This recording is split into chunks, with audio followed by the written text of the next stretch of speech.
ক্ষমতায় আছে একটা দল, আজীবন এই দলটাকে ঘৃণা করে এসেছে, তারপরেও তারা যেহেতু ক্ষমতা, এখন তাদের বিরুদ্ধে বলে কিচ্ছু করতে পারবে না, সুবিধা করা যাবে না, তাই তাদের পক্ষ নিয়ে যায়।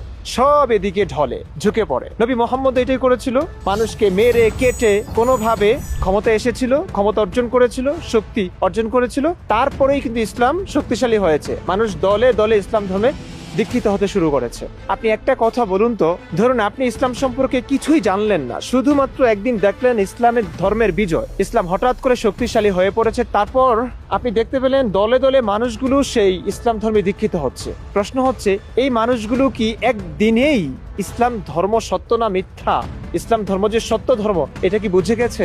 না, বুঝে যায়নি। সে কেন ইসলাম ধর্মে দীক্ষিত হয়েছে? কারণ এই ধর্মের শক্তি বেশি, পাওয়ার বেশি, এখন এই ধর্মের বিরোধিতা করে সুবিধা করা যাবে না, এই ধর্মের পক্ষে থাকলেই তাদের সুবিধা।